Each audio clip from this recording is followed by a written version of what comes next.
So, filmmakers, welcome to another week's video. Kat and me have decided to start a new format of our videos, which is going to be titled the genre format series working title extraordinaire. Yeah, but we'll come back with a new title. So in this week's video, we're gonna talk to you about comedy. So visual comedy. How can you make your comedy film look unique? And we're like very new to comedy. I mean, we're very serious most of the time, Yeah. so this will be a journey for us Yeah. as well. So, filmmakers, let's journey back to early cinema and the films of Buster Keaton and Laurel and Hardy, and let's think about how they've used visual comedy from like the start of cinema to portray comedy to their viewers without using dialogue. Yeah, camera movements and camera angles are also very, very much important when you're making a comedy. If you're a great screenwriter who's amazing at comedy, great for you. But you know, if you're watching a film or a TV show, there's usually always a reason as to where the camera is positioned. Yeah, especially if you're making short films, you maybe don't have as much time to get across all the dialogue that you'd want. So sometimes you can use visual comedy to make up for that. And especially if you're on a budget and you maybe can't afford great sound equipment, then your visual comedy might be able to make up for that, especially if you're putting a soundtrack over the top. You can use visual comedy instead of like literal written comedy to try and make your audience laugh. Yeah.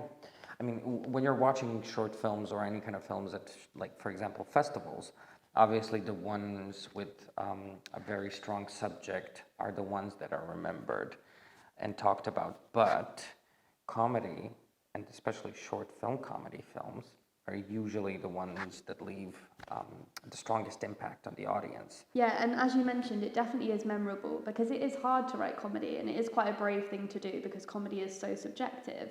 So visual comedy, whether it's slapstick or whether you're doing something that's maybe more subtle and using your audience's intelligence to try and make them laugh that way, it's definitely a really interesting thing to do. Yeah, so if you guys really want to get your creative juices flowing, or if you're running out of, ideas, or just generally want to get into comedy, don't.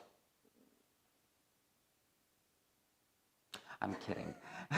I'm kidding. If you do want to do that, there's always acting classes, places where people do stand-up, which is always a great opportunity to just kind of like go out and see a show.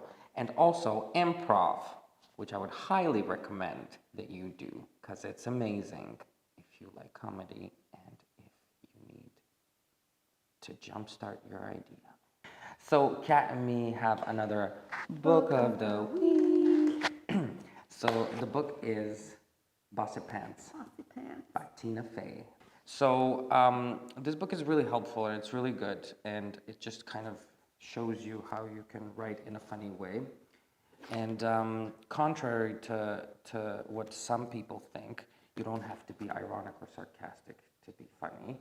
I think the funny comes from an honest place, and sarcasm or irony can just add to it and not be the main key element of why somebody is funny.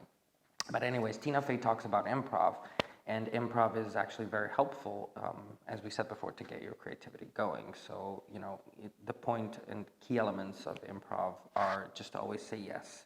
Say yes and agree to what your partner on stage is proposing to you, because that will help you keep an open mind, and not just in comedy or improv, but also in life and when you're collaborating and making a film with somebody.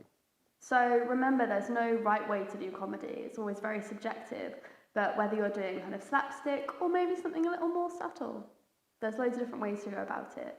So if you want to read any more about it, we've got the article, and remember the book of the week.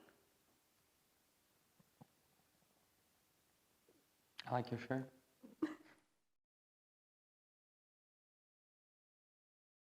When you're trying to do comedy, also make sure that you're Funny.